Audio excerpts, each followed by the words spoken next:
আমার ব্যক্তিগত মন্তব্য সেটি নিয়ে অনেকেই আপত্তি করেছেন। সেই ব্যাপারে বলতে চাই, আমি কাউকে উদ্দেশ্য প্রণোদিতভাবে কিছু বলি নাই। যদি কেউ আহত হয়ে থাকে, সিম্পলি আমি দুঃখ প্রকাশ করছি। রাতে সংসদে অনির্ধারিত আলোচনায় শিক্ষামন্ত্রী আ.ন.ম ইহসানুল হক মিলন ব্যক্তিগত বক্তব্যের জন্য এভাবেই দুঃখ প্রকাশ করেন।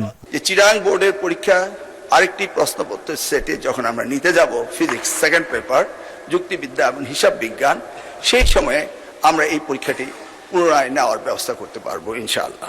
বিকেলে এক প্রশ্নের জবাবে শিক্ষামন্ত্রী জানিয়েছিলেন, পদার্থবিজ্ঞান পরীক্ষায় 2টি ভুল প্রশ্নের জন্য পূর্ণ নাম্বার দেওয়া হবে শিক্ষার্থীদের। ভুল হয়েছে সেটাকে আমরা ফুল ক্রেডিট দিয়ে দেব। মন্তব্য ঘিরে শিক্ষামন্ত্রী দুঃখ প্রকাশ করার পরও সংসদ ভবনের সামনে থেকে সরে যায়নি আন্দোলনকারীদের একাংশ।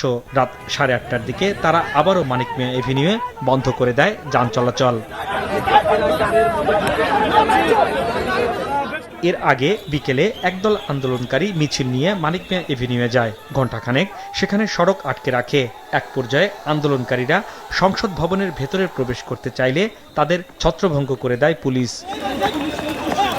আন্দোলনকারীদের দাবিগুলোর মধ্যে ছিল শিক্ষামন্ত্রীর পদত্যাগ, অসঙ্গতিপূর্ণ বক্তব্যের জন্য প্রকাশ্যে ক্ষমা চাওয়া, 13ই জুলাই অস্বস্তিকর পরিবেশে যারা পরীক্ষা দিয়েছেন এবং যারা পরীক্ষা দিতে পারেননি সবার জন্য ওই পরীক্ষা পুনরায় নেয়া, 15ই জুলাইয়ের এইচএসসি ও সমমানের পরীক্ষা স্থগিত, একই সঙ্গে প্রশ্নপত্র শিক্ষার্থী বান্ধব করা। দাবিগুলো নিয়ে সকালে রাজধানীর উত্তরার বিএনএস সেন্টারের সামনে ঢাকা ময়মনসিংহ মহাসড়ক অবরোধ করে বিক্ষোভ শুরু করেন এইচএসসি পরীক্ষার্থীরা। যেসব শিক্ষামন্ত্রী শিক্ষার্থীর সমস্যা বোঝে না, তাদের সমস্যা মূল্যায়ন করে না, সেসব শিক্ষামন্ত্রী আমরা চাই না। এই যুগে নকল করে না কেউ, আগে শিক্ষা কার্যক্রম পরিবর্তন করেন, তারপরে ভাই পরীক্ষায় সংস্কার আনেন ভাই। প্রায় একই সময়ে সায়েন্স ল্যাব এলাকায় শুরু হয় বিক্ষোভ। এতে city college, Dhaka ideal college ও সরকারি বাংলা কলেজ সহ বিভিন্ন শিক্ষা প্রতিষ্ঠানের পরীক্ষার্থীরা যোগ দেন। ঘণ্টাখানেকের জন্য মিরপুর সড়ক অবরোধ করে রাখেন তারা। এক পর্যায়ে কিছু অভিভাবকও যোগ দেন তাদের সঙ্গে। ফার্স্ট অফ অল হচ্ছে শিক্ষামন্ত্রীর পদত্যাগ, এরপর হচ্ছে আমাদের ভুল প্রশ্ন পরীক্ষা নেওয়া হচ্ছে। তো যারা ভুল প্রশ্ন করছে ওনাদের হচ্ছে জবাবদিহিতা। বাচ্চারা অসুস্থ হয়েছে, জ্বর, মাথা ব্যথা, তারা বাসায় যে পড়তে পারতেছে না। আবার রুটিনটা দেখেন, রুটিনটা খুবই খারাপ করছে।